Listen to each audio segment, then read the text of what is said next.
kembali diminta untuk melayani, menyampaikan firman Tuhan hari ini di tempat ini. Terima kasih buat Tuhan, terima kasih buat jemaat di tempat ini.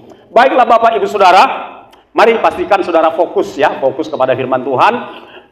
Hindari dulu untuk berurusan dengan segala model media gitu ya. Kita mau fokus kepada firman Tuhan dulu. Saudaraku yang dikasihi oleh Tuhan Yesus Kristus, saya percaya Tuhan sangat berharap saudara diberkati dan dikuatkan oleh firman Tuhan yang akan kita dengar pada pagi hari ini. Amin saudaraku. Ada satu bagian firman Tuhan yang saya tadi pagi ketika merenungkan, saya sangat bersyukur kepada Tuhan. Karena bagian ini sudah kerap kali saya baca, tetapi baru tadi pagi ketika saya sungguh-sungguh berdoa, mohon kepada Roh Kudus untuk menyingkapkan rahasianya, maka Tuhan bukakan rahasia firman Tuhan ini yang terambil Bapak Ibu Saudara, yang terdapat di dalam Markus 5. Ya, mari kita sama-sama buka dari Markus 5. Ya, apa yang rahasia apa yang yang ada di sana ya lewat kejadian tersebut. Baik, kita akan baca Bapak Ibu Saudara mulai dari ayat 21 ya, mulai dari ayat 21. Oke, tapi sekarang kita langsung dulu mengucapkan satu kata yang begitu luar biasa di ayat yang ke-36 ya. Ayat 36, sama-sama masuk ayat 36. Saudara jangan tertidur ya kalau lagi firman Tuhan ya. Kalau saudara nggak bawa Alkitab, nebeng ke sebelahnya supaya tidak ngantuk-ngantuk. Oke, ayo kita baca. Ada di situ tulisan yang merah ya. Sudah ketemu dari ayat 36? Sudah ya, sudah ya. Apa dikatakan di sana? Oke, berarti udah betul ketemu. Puji Tuhan. 1, 2, 3. Oke, belum semua. Fokus ya, fokus ya. Murid yang bagus, murid yang baik dari Kristus. Fokus. Serentak 1, 2, 3. Jangan takut, percaya. Jemaat saja. 1, 2, 3. Coba tepuk dengan sopan kiri kanan, katakan jangan takut, percaya saja. Bapak Ibu Saudara, betapa pentingnya jaminan perkataan Tuhan ini bagi kita hari-hari ini. Kenapa? Karena diam-diam ada banyak orang ketakutan saat ini menghadapi hari-harinya. Bukan saja menghadapi hari depan, tetapi hari demi hari pun itu menakutkan bagi banyak orang hari-hari ini. Karena apa? Karena takut mau makan apa hari ini. Jadi bukan mau makan apa setahun lagi, tidak. Hari ini pun orang banyak ya, untuk kebutuhan hari-hari pun orang banyak kesulitan sekarang. Tetapi terpujilah Tuhan, ya, kita mendapat akses kepada Allah ya lewat Yesus Kristus. Kita mendapatkan jaminan janji dari Allah yang maha kuasa, maha bisa itu. Katakan amin. Ya, nah itu dia. Jadi kita mau menangkap perkataan Tuhan. Setiap perkataan Tuhan itu tidak berubah. Setiap perkataan Tuhan itu ya dan amin. Pasti terjadi, saudara-saudara ya. Pasti terjadi. Jadi kalau Tuhan yang berkata jangan takut, percaya saja, itu cukup. Haleluya. Oke. Nah, kata-kata yang luar biasa ini disampaikan oleh Tuhan Yesus pada satu situasi. Nah, itulah sebabnya saya akan mengajak Bapak Ibu Saudara melihat secara utuh dalam situasi apa ya, dalam situasi seperti apa perkataan janji Tuhan ini. Itulah yang akan kita simak baik-baik mulai dari ayat 21 hingga ayat yang ke-41. Pertama ya, oke, ayat 20. Pertama kita lihat dulu dari ayat 21 hingga 23, oke. 21 23. Ya, semua fokus ya, semua fokus ya. Oke, apa dikatakan di sana? Nah, ayat 21. Sesudah Yesus menyeberang lagi dengan perahu, orang banyak berbondong-bondong datang lalu mengerumuni dia. Sedang ia berada di tepi danau, datanglah seorang kepala rumah ibadat yang bernama Yairus.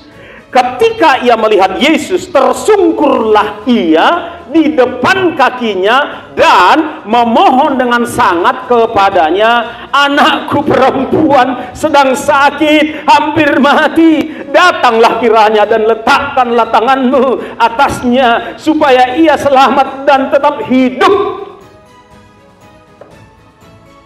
Sampai di situ, ya. Ini kalau saudara perhatikan, ya, ada ya Yairus. Saudara bisa menempatkan diri pada posisi Yairus.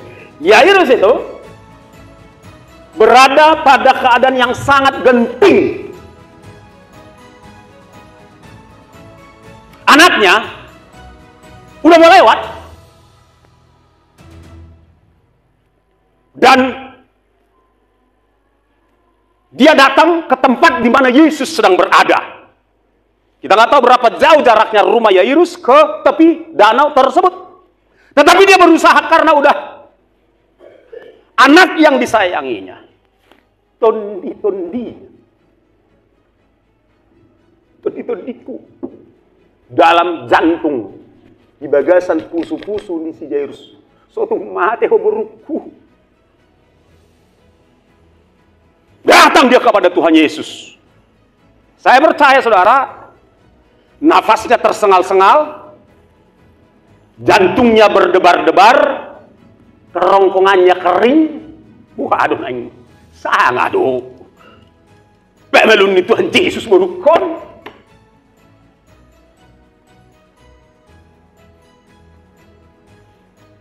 Saudara, saya akan mengalami hal yang sama. Pasti. Jadi jangan kira, kalau si Yairus deh. Saudara, saya akan mengalami. Sudah atau akan mengalami, itu pasti. Saya nggak nakut-nakutin, saya cuma menyampaikan sebuah kepastian. Iko masa doi. Amang entah itu Dainang, entah itu Damang, entah itu istri terkasih, entah itu suami, entah itu anak, cucu. Amang Tuhan. Yairus ada pada situasi genting. Kita lihat yang berikutnya dari ayat 24 hingga ayat 35. Di ayat ini kita melihat, saudaraku, doa Yairus itu terhalang dan terhambat. Kita lihat yuk, mulai dari ayat yang ke-24 hingga 35. Saya akan bacakan secara cepat. Saudara ikuti baik-baik ya, saudara ikuti baik-baik. Lalu pergilah ya Yesus dengan orang itu ya, dengan Yairus ya. Orang banyak berbondong-bondong mengikuti dia dan berdesak-desakan. Di dekatnya adalah di situ seorang perempuan yang sudah 12 tahun lamanya menderita pendarahan. Ia telah berulang-ulang diobati oleh berbagai tabib sehingga telah dihabiskannya semua yang ada padanya, namun sama sekali tidak ada faedahnya. Malah sebaliknya, keadaannya makin buruk. Dia sudah mendengar berita-berita tentang Yesus, maka di tengah-tengah orang banyak itu ia mendekati Yesus dari belakang dan menjamah jubahnya, sebab katanya, "Asalku jamah saja jubahnya, ya, aku akan sembuh." Seketika itu juga berhentilah pendarahannya dan ia merasa bahwa badannya sudah sembuh dari penyakitnya. Pada ketika itu Yesus mengetahui bahwa ada tenaga yang keluar dari dirinya, lalu ia berpaling di tengah orang banyak dan bertanya, "Siapa yang menjamah jubahku?" Murid-muridnya menjawab, "Engkau melihat bagaimana orang-orang ini berdesak-desakan dekat-dekatmu dan engkau bertanya, siapa yang menjamah aku?" Lalu ia memandang sekelilingnya untuk melihat siapa yang telah melakukan hal itu. Perempuan itu yang menjadi takut dan gemetar ketika mengetahui apa yang terjadi atas dirinya, tampil dan tersungkur di depan Tuhan dan dengan tulus memberitahukan segala sesuatu kepadanya. Maka katanya kepada perempuan itu, "Hai anakku, imanmu telah menyelamatkan engkau. Pergilah dengan selamat dan sembuhlah dari penyakitmu." Ayat 35. Ketika Yesus masih berbicara, datanglah orang dari keluarga kepala rumah ibadat itu dan berkata, "Anakmu sudah mati, Pak Yairus." Kan begitu ya. "Apa perlunya lagi engkau menyusahkan guru?" Kita fokus pada Yairus. Peristiwa perempuan itu tersendiri. Kita tetap fokus pada Yairus. Nah, menurut kita atau menurut Yairus, gara-gara perempuan itu pula lah. Coba tadi dia nggak mengganggu. Cuy suarong ina ting. Nggak kau hatop saat. Lahkan Tuhan Yesus, pamalu peberuki.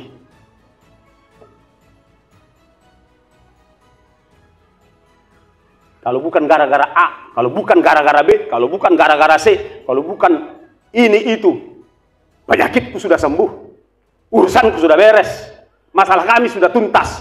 Itu gara-gara A, gara-gara B, gara-gara manusiawi. Ono mani, nama hati BAB. Naruh berita, udah datang kabar, nggak ada gunanya lagi berdoa. Abu Hana mah nasibku. Gimana ini? Terhalang. Ada yang menghalangi menurut kita. Padahal saya sudah capek-capek ikut pelayanan. Saya sudah capek ikut Yesus. Saya sudah capek datang kepada Tuhan Yesus berdoa, bahkan sudah puasa. Kok hasilnya begini? Saudara bisa mengalami hal yang sama. Tapi ceritanya belum berakhir di situ. Amin. Belum berakhir di situ. Kita lihat selanjutnya, saudara-saudara. Oke. Kita akan lihat dari ayat 36 hingga ayat yang ke-49. Di situ ayat 36 hingga 49. Di situ kita bisa melihat ya, Tuhan Yesus melihat persoalan ya, melihat gini, Tuhan Yesus melihat di situ anak itu tidur, ya kan? Tapi keluarga dan orang banyak melihat anak itu ya udah mati. Dua cara melihat yang berbeda. Kita lihat ayat 36. Tetapi Yesus tidak menghiraukan perkataan mereka dan berkata kepada mereka, kepada kepala rumah ibadat, jangan takut, percaya saja. Kalau saudara di sebuah kenyataan melihat anakmu, saudaramu udah mati, udah nggak ada lagi, kalau misalnya di rumah sakit, lalu ada hamba Tuhan yang ngomong kepada saudara, jangan takut, percaya saja. Apa jawaban saudara dalam hati saudara? Ketika situasinya, faktanya udah selesai, lalu saudara teringat dengan perkataan Tuhan, jangan takut, percaya saja. Adakah saudara masih percaya atau tidak? Karena apa? Karena kita sangat dipengaruhi oleh apa yang dilihat oleh mata jasmani kita. Fakta realita yang ada di depan mata, fakta realita menurut ilmu pengetahuan, menurut ilmu teknologi, yaitu fakta. Ya benar, itu terjadi realitanya. Tapi pagi ini saudara dan saya, saat ini saudara dan saya ditantang untuk melihat sesuatu di atas fakta. Shalom. Masih ada nggak sesuatu di atas fakta? Ada sesuatu above, melampaui fakta. Namanya kuasa. Katakan kuasa. Ada fakta. Di atas fakta ada kuasa. Di atas fakta ada Tuhan yang memegang segala kuasa. Katakan amin. Fakta di mata manusia, fakta menurut hukum alam bisa Tuhan ubahkan jadi berbeda. Katakan amin. Saya punya kesaksian sederhana, mungkin menurut orang, dengar baik. Tetapi ini saya harus saksikan dan saya sudah janji semalam. Menjelang sore, karena siang terlalu panas sehingga saya mengambil waktu sore, sudah mulai dari jam 4 ke jam 6 untuk memasang pecahan-pecahan kaca di atas tembok rumah kami di Laut Dendang. Begitu. Nah, nggak lama setelah itu, wish, mulai bunyi petir pelan. Dan awan hitam mulai di kejauhan mulai bermunculan. Nggak lama kemudian, makin menutupi daerah Laut Dendang. Saya cuma bisa berdoa dalam hati, Tuhan tolong. Tuhan tolong, hujan tidak turun Tuhan. Sore hari ini, malam hari ini, dan kalau bisa ya sampai subuh. Supaya ini sempat padat dulu Tuhan. Karena bagi saya apa yang saya kerjakan itu mahal, karena tenaga orang usia 65 tahun, manjat tembok, pakai tangga memang, aduk sendiri semen, cari sendiri pasirnya, cari sendiri. Kan begitu saya ambil untuk memanfaatkan yang ada, saya cariin pasir-pasir yang ada, aduk sendiri, ambil air sendiri, terus habis itu tarik karena saya harus pakai apa namanya itu, beko dari tempat pengadukan ke situ, ambil air sendiri dan seterusnya dan seterusnya. Wah, sayang sekali apa yang saya kerjakan ini, kan begitu. Lalu makin gelap. Tuhan Yesus, Engkau Raja Alam Semesta. Aku bermohon Tuhan, hujan tidak turun Tuhan, sampai ini padat. Saya kerjakan, sampai sekitar jam 6 lewat dikit. Begitu jam 6, itu awan gelap. Entah kemana, pergi. Serius. Jadi langsung saya bilang, ya memang kau hebat Tuhan. Memang hebatnya kau, memang hebat, memang luar biasa kau Tuhan. Saudara, ya, saudara yang dikasihi oleh Tuhan, fakta udah gelap. Kalau saya percaya, kalau nggak didoakan itu hujan pasti deras. Orang memang sepanjang hari udah panas terik kok, jadi udah fix. Secara hukum alam itu pasti hujan. Tapi Tuhan Yesus melampaui fakta. Katakan amin. Katakan, Tuhan Yesusku melampaui fakta. Oleh karena itu Bapak Ibu Saudara, jangan terintimidasi dengan fakta. Katakan amin. Jangan langsung takut fakta. Dari nama hati bangun. Jelas harus. Sedangkan yang dari nihil, dari tidak ada apa-apa di alam semesta ini, dia bisa ciptakan menjadi ada. Katakan amin.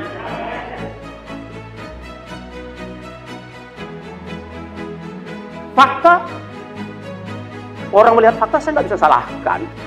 Itu manusiawi. Yang ingin Tuhan kehendaki dari saudara, percayalah bahwa di atas fakta aku berkuasa. Amin. Apa masalahmu sekarang? Faktanya seperti apa? Kanker stadium 8 kah? Buat Tuhan Yesus. Serius. Asal jangan takut dan tetap percaya. Sekali lagi bersama saya katakan, aku tidak takut, aku percaya. 1, 2, 3. Sekali lagi. Sekali lagi.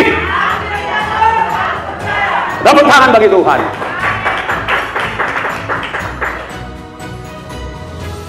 Jadi kalau saudara menghadapi situasi apapun, ucapkan saja itu. Bukan mantra, bukan ya, bukan jimat-jimat, bukan, tapi kuasa Allah.